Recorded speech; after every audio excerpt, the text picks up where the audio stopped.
So today we will understand what is nature and scope of business. इसका कुछ question हम लोग जब यूनिट 1 अकाउंटिंग पढ़ रहे थे तब हम लोग समझ चुके हैं, लेकिन हम लोगों को जरूरत है बहुत डिटेल में कि what is business, how does business operate, what are different methods of business, ये सब समझने की जरूरत है कि बिजनेस का किस तरीके का नेचर है, कैसे बिजनेस और अदर इकोनॉमिक एक्टिविटीज या नॉन इकोनॉमिक एक्टिविटीज अलग की जाती हैं बिजनेस से, क्या स्कोप है बिजनेस का और कैसे ऑपरेट होता है बिजनेस, और अलग अलग तरीके से बिजनेस कैसे किया जाता है, what are the different methods of doing business. तो ये सारी चीजें हमें समझने की जरूरत है सो दैट हम लोग एडवांस स्टेजेस के अलग चैप्टर्स जो हमारे पास अभी 9th क्लास में आएंगे और 10th क्लास में आएंगे उसे हम लोग समझें।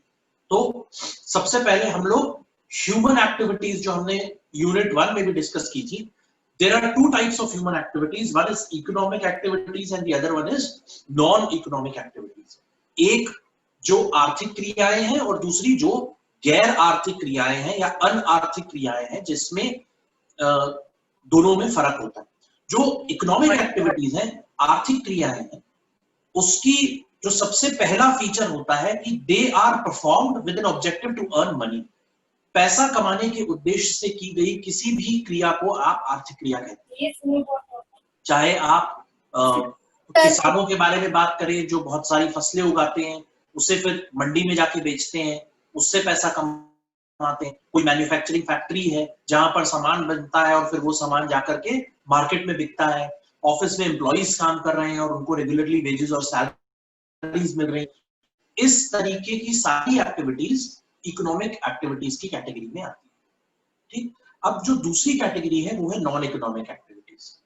नॉन इकोनॉमिक एक्टिविटीज में ध्यान रखने वाली बात ये है कि इसका नेचर मनी अर्न करना नहीं होता, इसका ऑब्जेक्टिव मनी अर्न करना नहीं होता। इनफैक्ट इन एक्टिविटीज में कोई ना कोई ऑब्जेक्टिव, कोई सोशल रिस्पॉन्सिबिलिटी को कंप्लीट करना या किसी तरीके का मनोरंजन करना जिससे पैसा न कमाए। इसमें पैसा खर्च हो सकता है लेकिन आप पैसा कमाते नहीं, ठीक है। तो इस तरीके की चीजें जो है वो नॉन इकोनॉमिक एक्टिविटीज में आ सकती हैं। अब नॉन इकोनॉमिक एक्टिविटीज में एक होता है रिलीजियस एक्टिविटी, कि आप कहीं मंदिर चले गए, गुरुद्वारा चले गए, मस्जिद चले गए, वहां पर आप जाकर के प्रेयर वगैरह करते हैं, लौट करके आते हैं, तो उसमें कोई मनी अर्निंग का पार्ट नहीं, कोई ऑब्जेक्टिव नहीं। किसी को आपने दान में कुछ सामान दे दिया, चाहे वो बाढ़ से पीड़ित लोग हों, अर्थक्वेक विक्टिम्स हो, कोई भी और तरीके की प्रॉब्लम्स में लोग जो होते हैं जिनको आप दान में दे देते हैं कुछ सामान, उसको आप नॉन इकोनॉमिक एक्टिविटी कहते हैं। स्पोर्ट्स एक्टिविटीज आप लोग करते हैं स्कूल में और अपने घर पर, राइट, और आप लोग पार्क में घूमने जाते हैं, राइट, गाना वगैरह सुनते हैं, वीडियो गेम्स वगैरह खेलते हैं।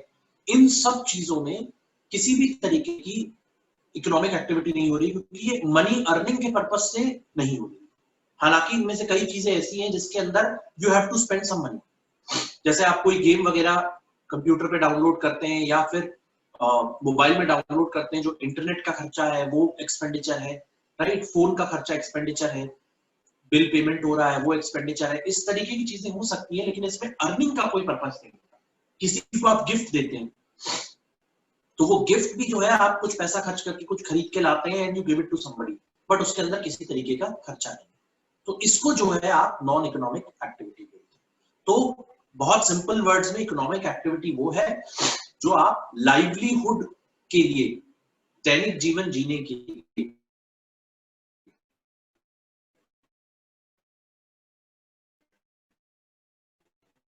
रोटी कपड़ा और मकान के पद से जो आप करते हैं। अब इसको देखिए, डिफरेंशिएट किया हुआ है। What is the purpose of economic activities?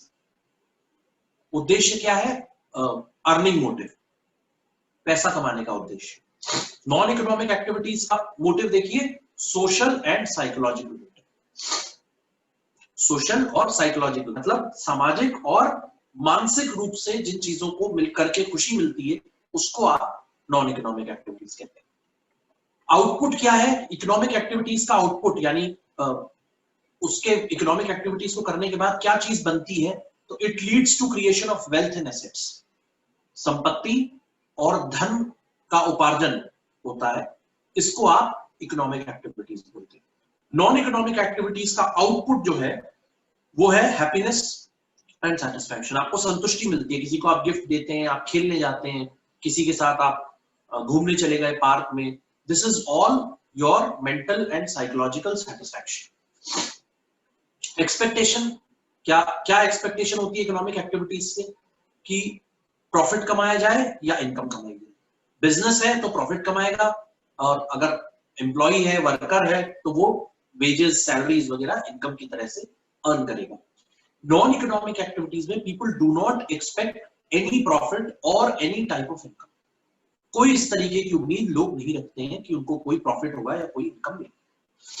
Consideration, they are guided by rational consideration as they involve the use of scarce resources in the economy। देखिए, हमेशा इस बात का ध्यान रखा जाता है बिजनेस के अंदर कि वेस्टेज ना हो, कहीं पर किसी चीज का नुकसान ना हो, हर चीज का इफेक्टिव और एफिशिएंट यूटिलाइजेशन हो, सही काम करें हम लोग और सही तरीके से काम करें, इसका बिजनेस में हमेशा ध्यान रखा जाता है। क्यों? क्योंकि जिस तरीके के संसाधन का इस्तेमाल बिजनेस करता है वो कम मात्रा में उपलब्ध है। हिंदुस्तान के अंदर आप जानते हैं पॉपुलेशन आपकी 135-140 करोड़ के आसपास है, and the kind of resources which are available to you, they are less in number, right? Land less है, लेबर कम है, कैपिटल कम है, पैसा कम है, एंटरप्रेन्योर्स कम है। इस तरीके की चीजों के साथ आपको बिजनेस करना, ठीक?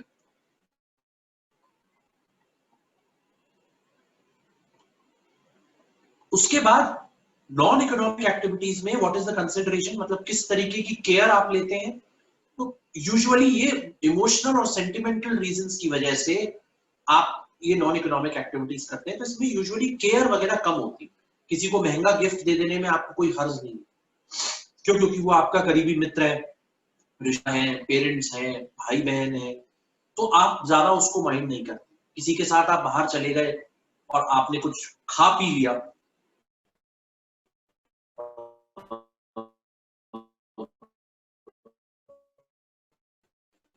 तो उसके ऊपर आपकी स्पेंड वॉइस ब्रेक हो रही है। है या बहुत क्लोज फ्रेंड है। ओके,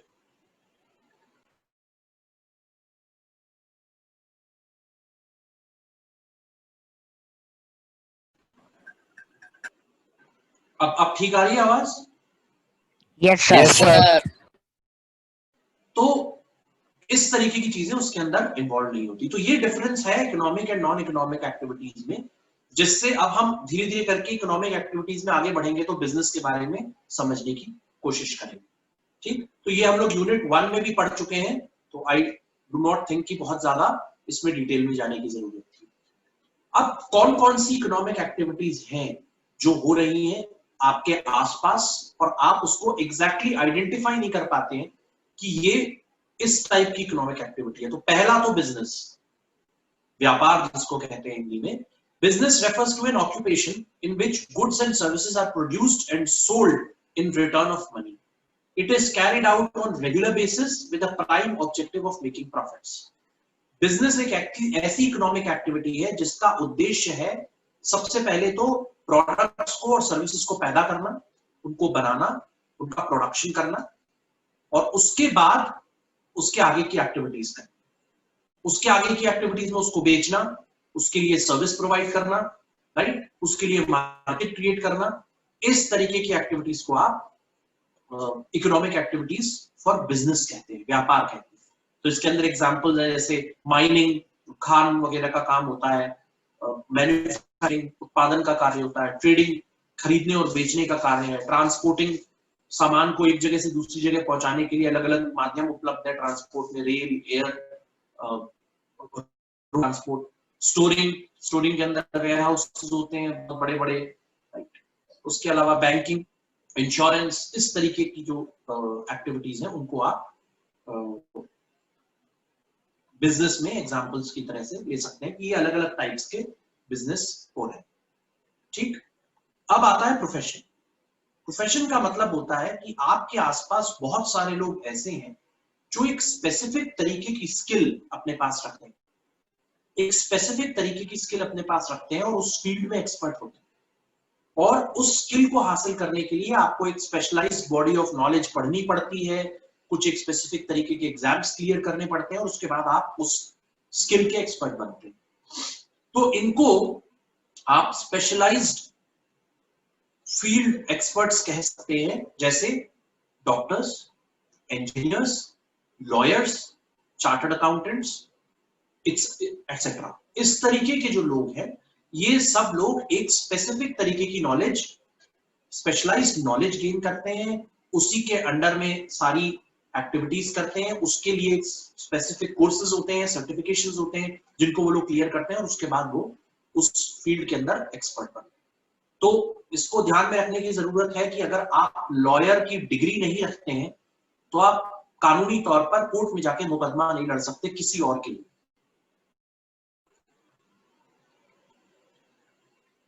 ठीक, तो ये आपको मैंने प्रोफेशन के बारे में समझाया। Now the third part of economic activities is employment.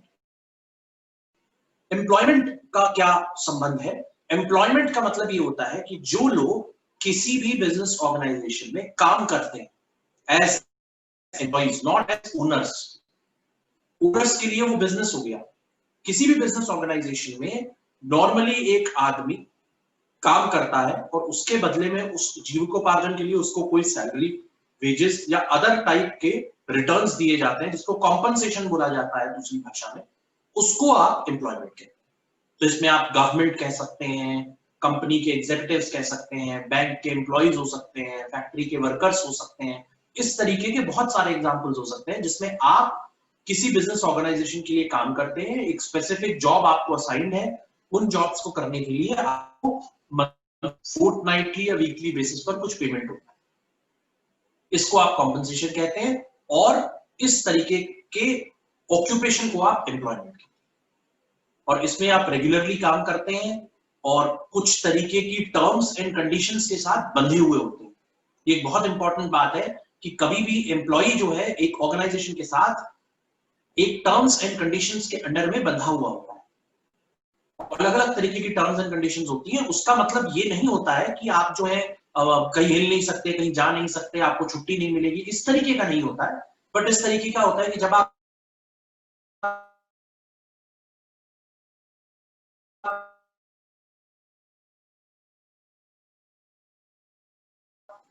मेरे यहां पर कर रहे हैं तो किसी दूसरे के यहाँ किसी को बताएं। कॉन्फिडेंशियलिटी या दूसरी भाषा में आप इसको इंफॉर्मेशन सिक्योरिटी भी कह सकते हैं। इंफॉर्मेशन को जो आपके पास कंपनी के पास है, ऑर्गेनाइजेशन के पास है, उसको सिक्योर करना, उसको संभाल के रखना, कॉन्फिडेंशियल रखना, इस तरीके की टर्म्स एंड कंडीशंस होती है। तो ये जो है एम्प्लॉयमेंट कहलाता है। तो ये एक 3 हिस्से हैं किसी भी इकोनॉमिक एक्टिविटी के, 3 हिस्से हैं। तो ये हमारे आसपास जो एक्टिविटीज हो रही है इसको आप आसानी से देख सकते हैं, समझ सकते हैं कि कौन सी एक्टिविटी बिजनेस है, कौन सी एक्टिविटी प्रोफेशन है और कौन सी एक्टिविटी एम्प्लॉयमेंट है। उसको नीचे जो है देखिए काफी अच्छे से उन्होंने डिफरेंशिएट भी करके दिया है कि what is the nature of work for business, profession and employment.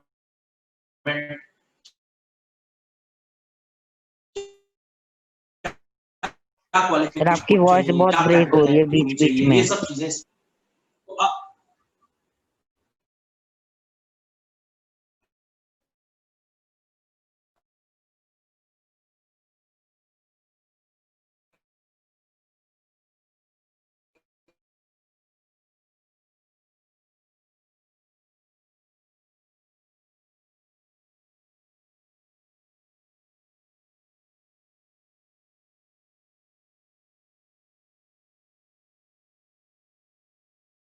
Sir आपकी आवाज नहीं आ रही।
सॉरी, आप लोगों को अब आवाज आ रही है, क्लियर है?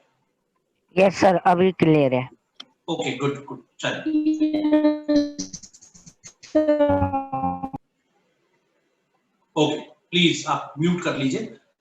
तो अब हम लोग बिजनेस के बारे में समझेंगे, क्योंकि ये जो आपको चैप्टर्स में अगले कुछ 2-3 चैप्टर्स पढ़ाऊंगा, ये बिजनेस से रिलेटेड चैप्टर्स है कि व्हाट इज अ बिजनेस। तो बिजनेस अगर आप देखें तो यहां पर डिफाइंड है कि बिजनेस में be defined as an activity of involving regular production और purchase of goods and services for sale, transfer and exchange with an object of earning profit. इसको बहुत ध्यान से समझिए, इसके अंदर 3-4 फीचर्स इंक्लूडेड है। सबसे पहला, किसी बिजनेस का पर्पस इज अर्निंग प्रॉफिट। कोई भी ऑर्गेनाइजेशन जो प्रॉफिट कमाने के उद्देश्य से बिजनेस करना चाहती, एक्टिविटी करना चाहती है, वो बिजनेस कर रही है, वो कोई और चीज नहीं कर रही।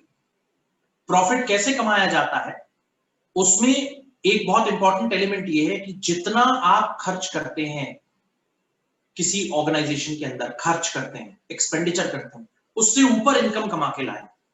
100 रुपए अगर आपका खर्चा है और 120 रुपए आपकी इनकम है, तो 20 रुपीज प्रॉफिट कहलाता है। अगर आप बहुत नॉर्मल लेमैन लैंग्वेज में अपने घर के अंदर देखें कि किसी की इनकम 100 रुपए है और वो 80 रुपए खर्च करता है, तो हम बोलते हैं 20 रुपए हमारी सेविंग हुई। इसके उल्टा अगर आप बिजनेस में चले जाएं और आपने 100 रुपए खर्च करके टोटल एवरी एक्सपेंडिचर इंक्लूडेड 100 रुपए खर्च किए और 120 उसके बदले कमाए, तो आप 20 रुपए प्रॉफिट के हकदार बन गए। अगली बार आपने वही 100 रुपए फिर से खर्च किए और 140 कमाए, तो आप 40 रुपए प्रॉफिट के हकदार बनते हैं। तो दूसरे साल में आपका टोटल प्रॉफिट 60 रुपए हो गया।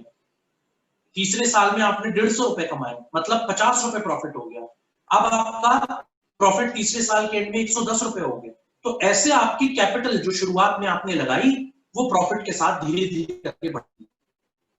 पहले आपका कैपिटल मान लीजिए 100 रुपए थी, जिसके ऊपर आपने 20 रुपए कमाए, तो आपकी कैपिटल 120 रुपए होगी। दूसरे साल में आपने 40 रुपए कमाए, तो कैपिटल 160 रुपए हो गई। तीसरे साल में आपने 50 रुपए कमाए, कैपिटल आपकी 210 रुपए हो गई। तो देखिए, 100 रुपए की कैपिटल को आपने तीसरे साल के एंड में 110 रुपए और बढ़ा दिया। 100% से ज्यादा ग्रोथ दे दिया आपने 3 साल बाद अपनी कैपिटल को। ये उद्देश्य होता है एक बिजनेस का। क्यों कैपिटल को बढ़ाना चाहते हैं? ओनर ने इतना बड़ा रिस्क लेकर के प्रॉफिट कमाने के पर्पस से उसके अंदर पैसे लगाए हैं, तो वो पैसे बढ़ाना चाहता है।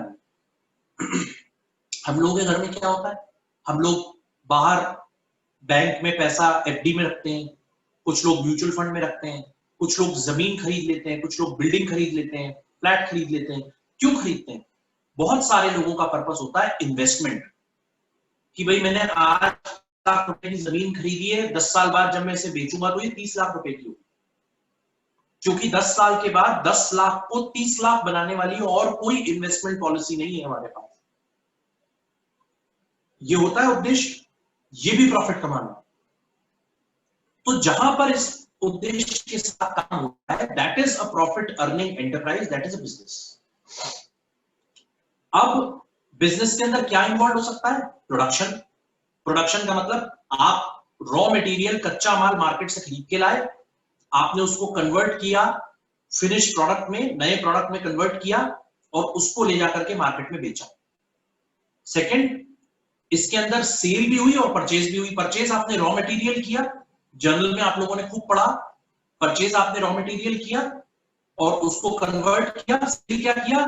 फिनिश प्रोडक्ट मार्केट में बेच दिया। जो जूते हम लोग पहनते हैं, जो चप्पल हम लोग पहनते हैं, अगर हम लोग रबर की चप्पल्स पहनते हैं फॉर एग्जांपल, तो वो जो स्लीपर्स होती हैं, वो एक्चुअल रबर को, जो लाइट रबर होता है जिसको रॉ मटेरियल बोलते हैं, उसको मैन्युफैक्चरिंग ऑर्गेनाइजेशन खरीद के लाती है रबर मैन्युफैक्चरर से। और रबर मैन्युफैक्चरर भी ऐसे नहीं होता है। रबर जो है वो एक एग्रो प्रोडक्ट है जिसको बनाने का एक स्पेसिफिक तरीका है। तो मैन्युफैक्चरिंग ऑर्गेनाइजेशन वो रबर बनाती है और उसके बाद उस रबर को कन्वर्ट किया जाता है अलग अलग तरीके के प्रोसेसेस के थ्रू कि वो स्लीपर्स बने या चप्पल बने। तो आप देखिए, इसके अंदर मैन्युफैक्चरिंग ऑर्गेनाइजेशन है जो रबर बना रही है, जो रॉ मटेरियल खरीद के लाती है किसान से। उसके बाद आप चप्पल बनाने वाली ऑर्गेनाइजेशन है, आप जाते हैं और उस रबर मैन्युफैक्चरिंग ऑर्गेनाइजेशन से रॉ रबर खरीद के लाते हैं। राइट। और उसके बाद जो है फाइनली आप उसको कन्वर्ट करते हैं चप्पल की शेप में, फिर वो होलसेल मार्केट में बेचा जाता है। होलसेल मार्केट से आपके घर के पास की किसी दुकान के पास आता है जहां पर आप जाकर के चप्पल खरीदते हैं। आजकल ऑनलाइन भी आ गया है, लेकिन ऑनलाइन तक पहुंचने से पहले वो किसी मैन्युफैक्चरर के पास रहा है, मैन्युफैक्चरर के पास से स्लीपर मैन्युफैक्चरर के पास आया है। शूज इसी तरीके से बनते हैं, कपड़े कॉटन से शुरुआत होती है, कॉटन बनाना और कॉटन उगाने का काम किसान का है, he is the manufacturer, he is the producer. उसके बाद उसको यार्न में कन्वर्ट करना, धागे में कन्वर्ट करना कॉटन के, वो एक अलग काम है। उसके बाद बनती है कपड़े की बात कि भाई कपड़ा बुना जाएगा, बनेगा, पावर लूम में बनेगा, हैंडलूम में बनेगा। आजकल कंप्यूटराइज्ड मशीन्स भी आ गई हैं जिससे जो है बहुत आसानी से कपड़ा बनता है। तो ये इसके अंदर सारी एक्टिविटीज आप देखिए, purchase and sale, services, transfer and exchange. Transfer and exchange इसलिए बोला जा रहा है, बहुत इंपॉर्टेंट एक चीज को ध्यान रखिए, जब तक कि किसी चीज को कंज्यूम ना कर लिया जाए, उसकी फॉर्म और शेप खत्म ना कर दी जाए, तब तक वो ट्रांसफर और एक्सचेंज मोड में रहती है। किसान के पास से जब कॉटन उगा लिया गया तो वो कंज्यूम नहीं हो रहा है, वो पहले जाएगा जो धागा बनाएगा उसके पास, धागा बनने के बाद उस फैक्ट्री में जाएगा जिसके पास कपड़ा बनता है, कपड़ा बनने के बाद उसको स्टिच किया जाएगा। कोई शर्ट पैंट जो आप पहनते हैं उसमें पहले कपड़ा बनेगा, उसके बाद उसे स्टिच किया जाएगा, उसके बाद वो स्टिचिंग होगी, स्टिचिंग होने के बाद वो जब बिकेगा मार्केट में आके, तो पहले होलसेल मार्केट में आएगा या ऑनलाइन मार्केट में आएगा, फिर आप उसको खरीदेंगे। जब आप उसको पहनना शुरू करेंगे तब जाकर के फाइनली उसकी ओनरशिप वहां पर एंड हो जाती है।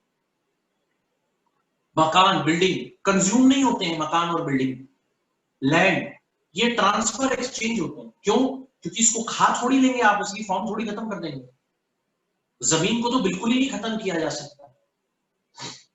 लैंड को तो आप 10th क्लास में पढ़ेंगे about land resources, they can not be finished. पानी को आप खत्म नहीं कर सकते, एयर को आप खत्म नहीं कर सकते। तो ये चीजें जो है ट्रांसफर एंड एक्सचेंज में आती है। मैं इसलिए समझा रहा हूं क्योंकि इन हर एक्टिविटीज का बिजनेस हो रहा है। जमीन जायदाद बेचने वाले हैं, बिल्डिंग बनाने वाले हैं जिनको बिल्डर्स बोला जाता है, बड़ी बड़ी कंपनीज हैं जो ऑर्गेनाइजेशंस बना रही हैं, फ्लैट्स बनाती हैं, विलास बनाती हैं, टाउनशिप्स बनाती हैं, छोटे छोटे गली मोहल्लों का वो लोग डेवलपमेंट करते हैं।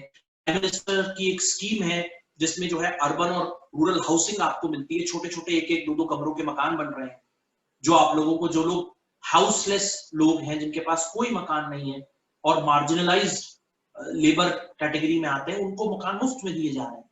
तो ये मकान कौन बना रहा है? ये बिजनेस करने वाला बना रहा है। जो भारत सरकार है वो उस बिजनेसमैन को पेमेंट कर रही है उन मकान का बनाने का। तो ये एक बहुत इंपॉर्टेंट बात है कि बिजनेस प्रॉफिट कमाने के पर्पज से गुड्स एंड सर्विसेज का सेल, परचेज, ट्रांसफर, एक्सचेंज और services, after sales services provide करना। आफ्टर सेल सर्विसेज मैंने इसलिए बोला, कार आप खरीद के ले आते हैं मारुति से, हुंडई से, होंडा से, उसके बाद हर 6 महीने आप उसको ले जाते हैं एक वर्कशॉप के अंदर, खड़ी करते हैं कि भाई इसको सर्विस कर दीजिए। उसके ढीले हुए पार्ट्स को कस देता है, वो ऑयलिंग कर देता है, ग्रीजिंग कर देता है, क्लीनिंग कर देता है, इंजन ऑयल चेंज कर देता है, और कोई टेक्निकल प्रॉब्लम तो नहीं है चेक करके बता देता है तो उसे ठीक करता है। तो केवल आपको कार खरीद लेने से काम नहीं चलेगा, after sales is very important. आप फ्रिज खरीद के ले आए और फ्रिज में आते ही कोई प्रॉब्लम हो गई, कोई आवाज आ रही है, ठंडा नहीं कर रहा है, तो आप किसको कॉल करेंगे? जहां से खरीद के लाए जनरली उसको कॉल करते हैं। होता क्या है, वो सेलर बोलता है ये मेरा काम नहीं है जी, मैं आपको सर्विस सेंटर का नंबर दे देता हूं। तो ये सर्विसेज भी एक प्योर बिजनेस कैटेगरी है, सर्विसेज भी प्योर बिजनेस कैटेगरी। अब जैसे मैं आपको पढ़ा रहा हूं, टीचिंग, ये एक प्रोफेशन है, ये एक प्रोफेशन है, तो ये भी एक सर्विस है एक तरीके की, हालांकि ये बिजनेस नहीं है। तो इसलिए जो है ये चीजें आपको बिजनेस में ध्यान देने की बहुत जरूरत है। इस तरीके की activities, in nature of things को इंक्लूड करने वाली जो चीजें हैं वो बिजनेस के अंदर है। किसी को कोई सवाल अब बिजनेस में पूछना है तो please, any question that you want to raise about business.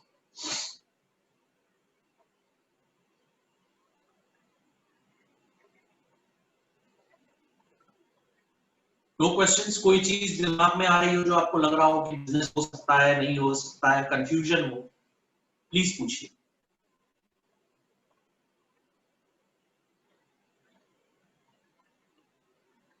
चलिए, I am assuming that you are clear about the concept of business. Now what are the essential characteristics of business?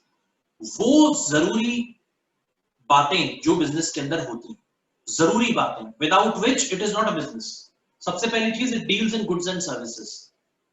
Physical product बनाना, बेचना, खरीदना और services, ये दो चीजें business के अंदर इन्वॉल्व होनी बहुत जरूरी है। Sale and purchase of goods and services. Goods का एग्जांपल जो है लिखा हुआ है, ब्रेड, बटर, मिल्क, टी, कपड़े, कुछ भी आप बोल सकते हैं जो फिजिकल प्रोडक्ट आपको दिखाई देगा। Services in which you are receiving some benefit but you cannot see it. Transportation, banking, insurance, warehousing, advertising. Advertising कैसे एक सर्विस है? आप सड़क पर चल रहे हैं और बड़ा सा एक बोर्ड लगा हुआ है जिसमें किसी भी प्रोडक्ट का विज्ञापन दिया हुआ है बोर्ड के ऊपर। उसमें कोई भी फेयरनेस क्रीम है, कोई कपड़े बिक रहे हैं, उसमें 10% ज्यादा डिस्काउंट मिल रहा है, 50% डिस्काउंट मिल रहा है, कोई भी चीज, किसी भी ब्रांड के बारे में इंफॉर्मेशन आप तक पहुंचती है, फ्री ऑफ कॉस्ट इंफॉर्मेशन आप तक पहुंच रही है। आपको कुछ पैसा खर्च थोड़ी करना पड़ रहा है उस बोर्ड को पढ़ने के लिए, लेकिन आपको मिल क्या रहा है? Information. So this is a service. आप हार्डकोर फिजिकल कोई प्रोडक्ट हाथ में नहीं खरीद रहे हैं, लेकिन आपको इंफॉर्मेशन मिलती है। वेयर हाउसिंग, वेयर हाउसिंग क्या है?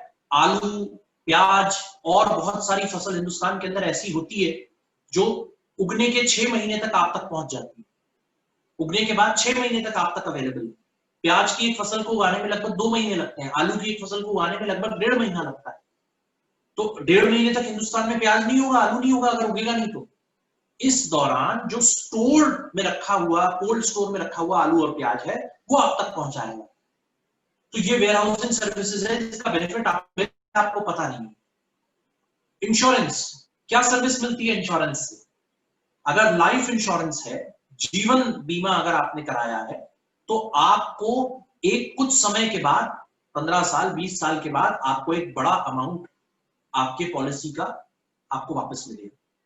एक सर्विस। दूसरा, एश्योरेंस मिलता है इसमें, एक तरीके का भरोसा है कि अगर मेरे जीवित रहते मेरे को कोई शारीरिक आघात पहुंचा, कोई परेशानी हुई, मेरी मृत्यु हो गई, तो मेरे परिवार को एक सुरक्षा का भरोसा है कि उसको वो सारा पैसा मेरी मृत्यु के बाद मिल जाएगा, अगर मृत्यु कोई दूसरे तरीके से ना हुई।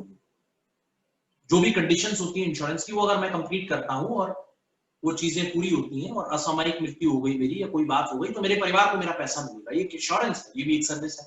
बैंकिंग, बैंकिंग क्या है? आपने यहां से बैठकर एक चेक लिखा, बैंक में डाला और उसका पेमेंट हो गया, सर्विस मिल रही है आपको। प्रोडक्ट कहां है? प्रोडक्ट तो कहीं नहीं है, कोई फिजिकल प्रोडक्ट, कोई चीज आप हासिल नहीं कर रहे हैं, ना कुछ खरीद रहे हैं जाकर के, लेकिन एक सर्विस आपको मिल रही है। और इन सब के पीछे एक बेसिक कॉस्ट होती है जो इन्वॉल्व है, फ्री नहीं है ये, इसीलिए इसको बिजनेस बोला गया है।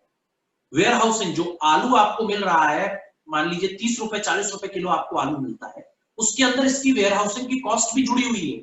जो खर्च वेयर हाउसिंग के ऊपर किया है किसान ने या रिटेलर ने या होलसेलर ने, वो खर्चा इसमें जुड़ा हुआ है। आप तक जब ये आलू पहुंचता है तो इसमें सारे खर्चे जुड़े हुए होते हैं। ये आखिरी कीमत है आलू की, जो आपके सामने, घर के सामने ठेले पर बिक रहा है। ठीक?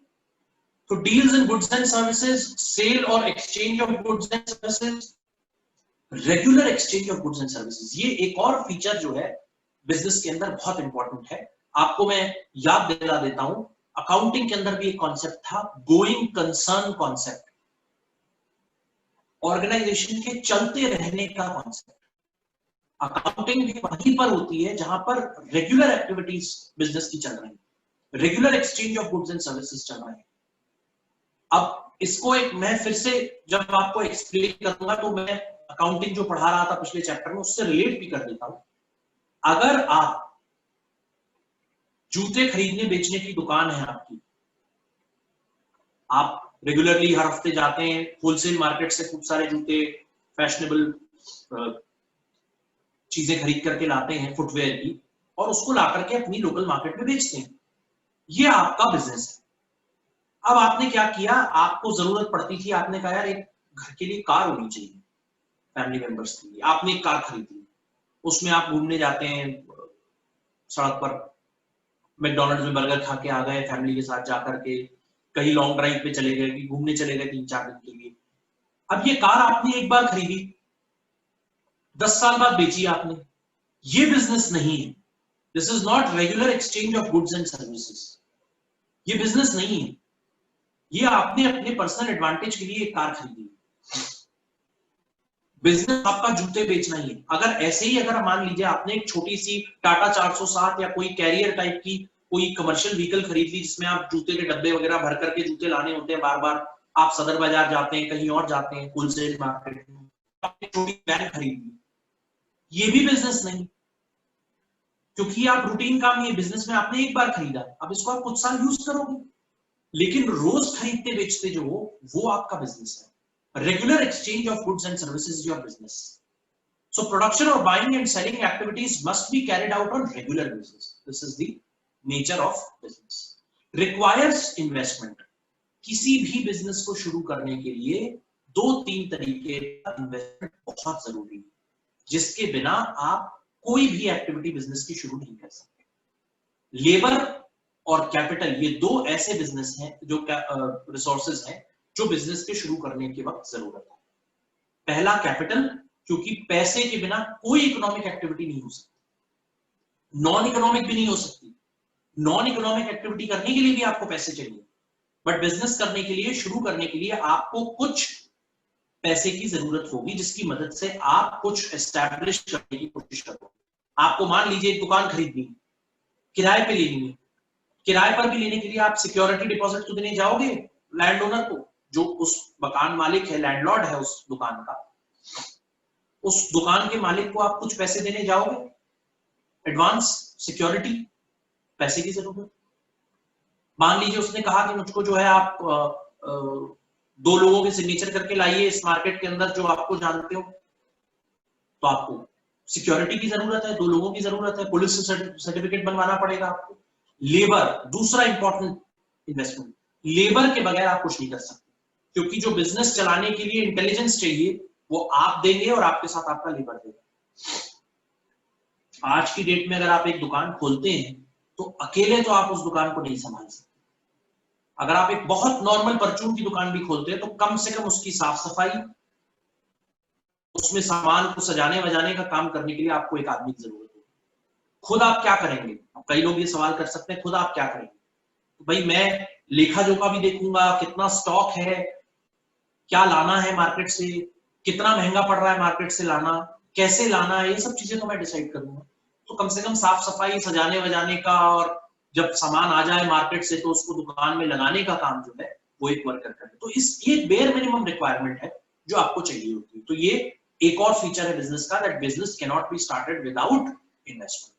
एम्स एट अर्निंग प्रॉफिट, ये तो मैं बता चुका हूं, इसके तो दोबारा समझाने की जरूरत नहीं है कि बिजनेस में जितना भी एक्सपेंडिचर होता है, टोटल एक्सपेंडिचर, उसके ऊपर इनकम की कोशिश होती है, उसके ऊपर कमाई की कोशिश करता है। जैसे मान लीजिए कि मैं एक मैगी का प्रोडक्ट खरीद के लाया होलसेल मार्केट से, 10 रुपए का मैगी का पैकेट है, उसकी एमआरपी 10 रुपए होती है, मैक्सिमम रिटेल प्राइस। मैं आज आपको इसलिए बता रहा हूं, कभी भी आप कोई प्रोडक्ट मार्केट से खरीदते हैं, आप में से बहुत लोगों को पता भी हो सकता है, आप पलट के देखिए उस पैकेट के ऊपर एमआरपी लिखा होता है, मैक्सिमम रिटेल प्राइस। आप मैगी का पैकेट किसी भी दुकान से ले लीजिए इंडिया में, आपको 10 रुपए का ही मिलेगा। कोई भी आपको दुकानदार 9.5 रुपए का नहीं देगा वो पैकेट, कोई भी, राइट। लेकिन जो ये दुकानदार होलसेल मार्केट से सामान मंगवाते हैं, वहां पर कोई 5 रुपए का नहीं मिलता है, या तो 9 रुपए का मिलता है, या 8.5 रुपए का मिलता है, या 8 रुपए का, क्योंकि ये एक पैकेट नहीं खरीदते हैं, ये 100 पैकेट खरीदते हैं। जो इनकी मंथली या 15 दिन में एक बार ये ऑर्डर करते हैं सामान, तो कितना सेल हो जाता है उसके हिसाब से ये लोग पैकेट्स मंगाते हैं। तो इनको 8.5, 8, 9 रुपए का पैकेट पड़ता है, और पर पैकेट ये 1 रुपए या 2 रुपए प्रॉफिट कमाते। अच्छा, अब एक बहुत इंपॉर्टेंट बात, ये पैकेट एक ऑटो में भर के या किसी में भर के जो भी कैरियर होता है वो लेकर के आता है डिस्ट्रीब्यूशन एजेंसी वाला, वो अपने पैसे अलग से लेता है।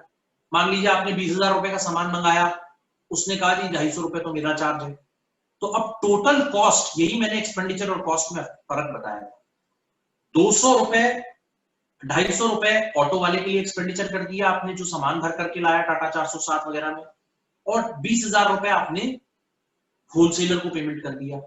टोटल कॉस्ट इस एक्टिविटी की 20,250 रुपए। अब प्रॉफिट कमाने के लिए आपको 20,251 रुपए कमाने होंगे, तब आप 1 रुपए प्रॉफिट कमाएंगे। तो अब ये जो 10 रुपए का पैकेट है, ये मैक्सिमम रिटेल प्राइस है। सरकार ने कानून बना रखा है कि कोई भी प्रोडक्ट 40 रुपए से 10 रुपए से ऊपर का नहीं बिकेगा मैगी का, ये रूल है। तो अब आपको 10 रुपए के अंदर ही देखना है कि आपका वो 250 रुपए ट्रांसपोर्टेशन कॉस्ट भी, तो हो सकता है वो 9 रुपए का पैकेट उसको 9 रुपए 10 पैसे का पड़ा हो, 15 पैसे का पड़ा हो, तो is typically earning less than 1 rupee profit on that packet. ये मैं जस्ट आपको एक एग्जांपल दे रहा हूं। ऐसे बहुत सारे प्रोडक्ट्स हैं मार्केट के अंदर जो 5 रुपए के होते हैं, 10 रुपए के होते हैं और आपको 50 रुपए के मिलते हैं, बहुत सारे हैं प्रोडक्ट्स। तो ये मैं आपको जस्ट एक एग्जांपल के लिए बता रहा हूं। Involves risks and uncertainty of income. ये तो बहुत नॉर्मल है कि जब आप इन्वेस्ट करते हैं, बिजनेस स्टार्ट करते हैं, तब एक तरीके का रिस्क होता है, जब बिजनेस चल पड़ता है तो दूसरा रिस्क ये होता है कि आपके आसपास कॉम्पिटिटर्स हैं, हर बार जरूरी नहीं है आप ही से सामान खरीदेगा कस्टमर। आप एक लोकल मार्केट में बैठ करके सामान बेचते हैं, एक सर्टेन पॉपुलेशन है उसे लाके की, उससे ज्यादा इनकम आपको नहीं होगी। अगर आप बिजनेस बढ़ाना चाहते हैं और कैपिटल इन्वेस्ट करना चाहते हैं तो एक नए बिजनेस की तरीके से हो गया और रिस्क हो गया। और अनसर्टेनिटी ऑफ इनकम, अब इस वक्त आप देखिए कोविड-19 की सिचुएशन में, कोरोना वायरस की सिचुएशन में बिजनेसेस ठीक से चल ही नहीं रहे हैं क्योंकि लोग मार्केट जाना नहीं चाहते हैं, लोकल मार्केट में लोग कम जाना चाहते हैं, डर रहे हैं, जा भी रहे हैं तो मजबूरी में जा रहे हैं। पहले महीने में 3 बार चले जाते थे, अब महीने में 1 बार जा रहे हैं। छोटे मार्केट्स को खुलने की इजाजत बड़ी मुश्किल से मिल रही है, तो बिजनेसमैन के लिए अनसर्टेनिटी कि कमाना तो दूर, तो फुटफॉल ही नहीं है कस्टमर का, तो मैं कहां से बेचूंगा। तो ये जो है आपका कैरेक्टरिस्टिक्स ऑफ बिजनेस। तो ये मैंने आप लोगों को आज कंप्लीट कर दिया है। इसी चैप्टर को हम नेक्स्ट टाइम कंटिन्यू करेंगे, ठीक है।